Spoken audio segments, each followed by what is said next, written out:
Good morning. आइए आपका अपना चैनल ज्ञानोदयम में आपका स्वागत है। आज हम बात करने जा रहे हैं राज्य व्यवस्था की एक बहुत ही महत्वपूर्ण टॉपिक जिसका नाम है भारतीय व्यवस्था को अर्धसंघीय क्यों कहा जाता है।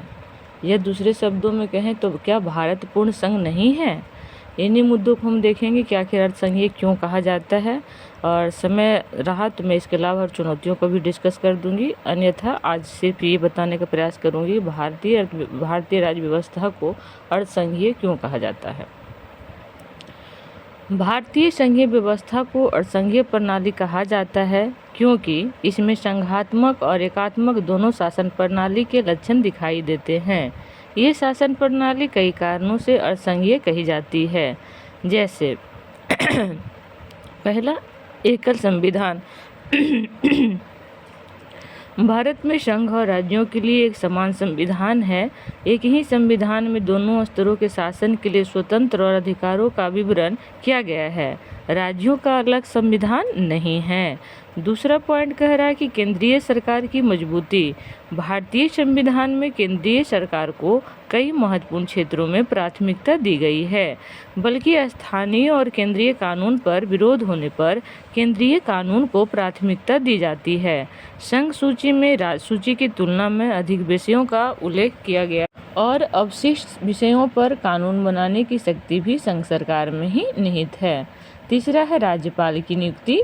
तो केंद्र द्वारा राज्यों में राज्यों के संवैधानिक प्रमुख अर्थात राज्यपाल की नियुक्ति राष्ट्रपति द्वारा भारतीय संविधान की अनुच्छेद 155 के तहत की जाती है। अगला है एकीकृत न्यायपालिका। भारत में केंद्र और राज्य के लिए एकीकृत न्याय व्यवस्था का प्रावधान किया गया है। राज्यों के लिए अलग से स्वतंत्र न्यायपालिका का प्रावधान नहीं है। अब हम बात करते हैं कि भारतीय संघीय प्रणाली को विभिन्न विद्वानों ने अर्धसंघीय कहा है, जैसे कि ग्रेनविल ऑस्टिन। भारतीय संविधानविद ग्रेनविल ऑस्टिन ने भारत की संवैधानिक संरचना को अर्धसंघीय बताया है, जिसमें राज्यों के पास विशेषाधिकार है लेकिन केंद्र की भूमिका अधिक महत्वपूर्ण है। भारतीय संघवाद सहकारी संघवाद है। उसके बाद आइवर्जेनिक्स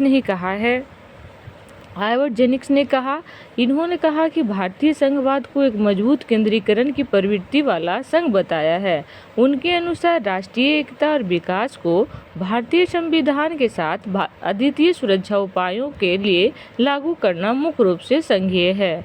उसके बाद हमारे बाबा साहब ने कहा, अर्थात डॉक्टर भीमराव अंबेडकर ने कहा कि भारतीय संविधान को पूर्ण संघ बताया, जो कि भारत में एकता अखंडता को बनाए रखने के लिए कुछ अलग प्रकार का प्रावधान करता है। हमारे जाने माने राजनीतिकविद सुभाष कश्यप ने कहा कि भारतीय संवैधानिक प्रणाली को अर्धसंघीय अर्थात क्वासी फेडरल कहा। उनके अनुसार भारत का संविधान संघीयता के साथ एकता का एक अच्छा उदाहरण है।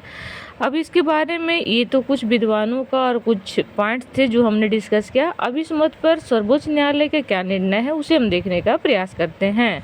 तो सबसे पहले एसआर मुंबई बनाम भारत संघवाद 1994। इस बाद में सर्वोच्च न्यायालय ने संघीय व्यवस्था को संविधान का मूल ढांचा माना।